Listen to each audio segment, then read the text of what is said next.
आज के टाइम में टेक्नोलॉजी का क्रेज़ इतना ज़्यादा बढ़ गया है कि हमारा छोटा सा छोटा और बड़ा से बड़ा काम भी चंद सेकंड में हमारे मोबाइल फ़ोन के थ्रू हो जाता है। और इसका सबसे बड़ा उदाहरण है मोबाइल फ़ोन के थ्रू बैंकिंग ट्रांजैक्शन। यानी कि पहले की तरह ऐसा नहीं है कि आप बैंक जाओ और किसी को पैसा ट्रांसफ़र करना हो तो वहाँ से पैसे लगाओ। अब आप एक चंद क्लिक में किसी को भी हज़ारों रुपये बैठे बैठे ट्रांसफ़र कर सकते हो, सिर्फ देश में ही नहीं विदेश में।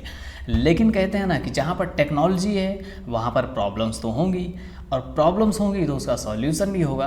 फ्रेंड्स, ऑलमोस्ट हमारे भाई लोग क्वेश्चन करते हैं कि सर हम गूगल पे, फ़ोन पे, पेटीएम के थ्रू कभी कभी ट्रांजैक्शन करते हैं या ट्रांजैक्शन कर रहे थे और पेमेंट फेल्ड हो गया और हमारे अकाउंट से पैसे भी डेबिट हो गए, तो अब ऐसे केसेस में हम क्या करें? क्योंकि पैसा तो अकाउंट से कट गया है और रिफ़ंड आने का भी कोई मैसेज नहीं आया है और सामने वाले आदमी को पैसा मिला ही नहीं है, तो ऐसे केसेस में हम क्या करें? तो फ्रेंड्स, अगर आप लोगों के साथ ऐसा हुआ है तो आप लोग इस वीडियो को कंप्लीट देखिए, क्योंकि मैं आप लोगों को इसका कंप्लीट सॉल्यूशन बताने वाला हूं।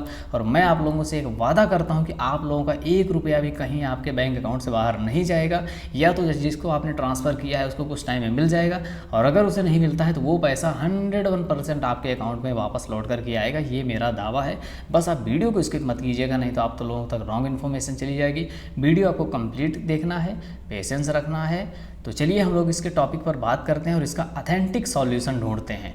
मैं आप लोगों को एक बात अवेयर कर देना चाहूँगा कि आप लोग प्लीज़, अगर आपके साथ ऐसा हुआ है कि आपके अकाउंट से पैसे कट गए हैं, सामने वाले को नहीं मिले हैं, या कुछ किसी तरह का कोई प्रॉब्लम हुआ है, तो आप लोग गूगल पर जा कर के गूगल पे, फ़ोन पे या अपने बैंक के कस्टमर केयर का नंबर सर्च करने की गलती ना करें, क्योंकि वहाँ पर फ्रॉडर्स लोग एडवर्टाइजमेंट के थ्रू कस्टमर केयर बन करके अपना मोबाइल नंबर गूगल ऐड के थ्रू प्रमोट करते रहते हैं और आप कस्टमर केयर का नंबर समझ के इनको कॉल कर देते हैं और ये लोग मनमाने तरीके यूज़ करके आपकी परेशानी का फ़ायदा उठा के आपके साथ स्कैम को अंजाम दे सकते हैं। सो बी केयरफुल, इस चीज़ को लेके अवेयर रहें। और अगर मान के चलिए आपके दोस्तों या रिश्तेदारों में किसी को प्रॉब्लम आई है तो आप इस वीडियो को उनके साथ शेयर कर दीजिए। चलिए बात करते हैं हम लोग इस टॉपिक पर कि जो आप लोगों के साथ प्रॉब्लम आई है उसका सॉल्यूशन कैसे करें। सो गेट लेट्स स्टार्ट। मैं थोड़ा अपने बारे में बता दूं। मेरा नाम है सूरज। चलिए इस वीडियो को शुरू करते हैं। फ्रेंड्स, सबसे पहले हम समझेंगे कि गूगल पे, फ़ोन पे काम कैसे करता है। तो दोस्तों, मैं आपको बता दूं कि गूगल पे, फ़ोन पे कभी भी जब आपको पैसे ट्रांसफ़र करने होते हैं तो ये लोग अपने पास से ना तो पैसे ट्रांसफ़र करते हैं और ना ही आपके पास से।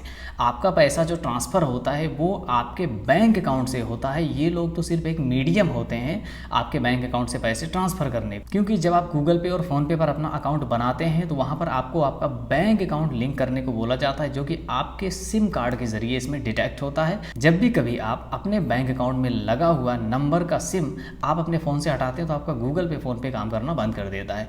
तो ऐसे केसेस में क्या होता है कि सिम कार्ड के जरिए ये ट्रैक किया जाता है कि ऑथोराइज्ड फ़ोन में ही आपका गूगल पे, फ़ोन पे चल रहा है, ताकि कोई स्कैम ना हो सके। तो अब ऐसे केसेस में क्या होता है कि जब भी आप कभी किसी को पैसे ट्रांसफ़र करते हैं फ़ोन पे के या गूगल पे के थ्रू, तो गूगल पे क्या करता है कि जिसको आप पैसे ट्रांसफ़र कर रहे हैं उसका अकाउंट नंबर आपके बैंक के साथ शेयर करता है और उनसे ये रिक्वेस्ट करता है कि इस अकाउंट में पैसे ट्रांसफ़र करने की परमिशन दी जाए। तो आपका बैंक यूपीआई को अलाउ करता है कि इतने पैसे इस अकाउंट में ट्रांसफ़र किया जाए, क्योंकि गूगल पे, फ़ोन पे यूपीआई बेस्ड ही वर्क करते हैं। तो जब यूपीआई को बैंक की तरफ से अथॉरिटी मिलती है कि इतने पैसे इस अकाउंट में ट्रांसफ़र करने की परमिशन आपको दी जा रही है, तो यूपीआई के थ्रू उसको बंदे को उतने पैसे ट्रांसफ़र कर दिए जाते हैं। बट अनफॉर्चुनेटली कभी कभी सर्वर प्रॉब्लम की वजह से या कुछ ही टेक्निकल एरर की वजह से आपके अकाउंट से पैसे डेबिट होने की परमिशन तो मिल जाती है, लेकिन जिसको आप ट्रांसफ़र कर रहे हैं उसके बैंक का अगर सर्वर डाउन है या किसी भी तरह की कोई प्रॉब्लम है टेक्निकली, तो उसके अकाउंट में पैसे उस वक्त नहीं पहुंच पाते हैं। तो ऐसे केसेस में क्या होता है कि आपको दिखाई देता है कि पेमेंट फेल्ड हो गई, प्रोसेसिंग हो गई, और उसी बीच आपको आपके अकाउंट से पैसे कटने का मैसेज आ गया, लेकिन सामने वाले को मिला नहीं। तो ऐसे केसेस में फ़ोन पे और गूगल पे और यूपीआई की पॉलिसी के अकॉर्डिंग अगर आपके अकाउंट से पैसे डेबिट हुए हैं और सामने वाले को नहीं मिले हैं तो आप 24 आवर वेट कीजिए। अगर 24 आवर के अंदर सामने वाले के अकाउंट में पैसे नहीं जाते हैं तो विद इन 3 बिजनेस डेज के अंदर वो पैसे वापस से लौट करके आपके अकाउंट में वापस आ जाएगी। ये पैसे बीच में कहीं भी मिसिंग नहीं होने वाले, ऐसा यूपीआई का कहना है, क्योंकि गूगल पे, फ़ोन पे यूपीआई बेस्ड ही वर्क करते हैं। आप चाहें तो इनके अकाउंट में जा कर के authorised customer care chat support से बात कर सकते हैं, कॉल पे भी बात कर सकते हैं, वहाँ पर ऑथेंटिक आपको इन्फॉर्मेशन मिल जाएगी। जब भी आप लोगों के साथ ऐसी प्रॉब्लम हो तो आप लोग इनके कस्टमर केयर से एक बार बात जरूर कर लें। मैं इस वीडियो के डिस्क्रिप्शन में फ़ोन पे, गूगल पे और यूपीआई कस्टमर केयर के लिंक दे दूँगा, आप उनसे डायरेक्ट बात कर सकते हैं। आपको किसी का भी नंबर गूगल पे पर सर्च करने की ज़रूरत नहीं। और अगर आप पेटीएम की बात करें तो पेटीएम भी यूपीआई बेस्ड ही वर्क करता है। उनके कस्टमर केयर्स के भी नंबर अलग हैं, आप चाहें तो उनसे भी कॉल कर सकते हैं। और मैं आपको बता दूं कि इस वीडियो के डिस्क्रिप्शन में मैंने एक लिंक और दे रखा है जहां पर आपको पूरे इंडिया में जितनी भी फाइनेंशियल कंपनीज, बड़ी बड़ी कंपनीज और बैंक्स हैं, उनके सारे कस्टमर केयर्स के नंबर आपको उस वेबसाइट पर मिल जाएंगे। ये वेबसाइट मेरी ही वेबसाइट है जिस पर जाकर के आपको एक्चुअल कस्टमर केयर के नंबर मिलेंगे जो कि ऑथोराइज्ड होते हैं। तो आप उन पर जाके विजिट कीजिए, डायरेक्ट गूगल पर सर्च नहीं करना। अब कुछ लोगों का ये भी कहना है कि पेमेंट डिस्क्लाइंड बाई बैंक का एरर क्यों आता है। तो दोस्तों, इसका मतलब होता है कि जो भुगतान आप सामने वाले को करना चाह रहे थे उसको आपकी बैंक ने डिस्क्लाइन कर दिया, यानी कि नामंजूर कर दिया।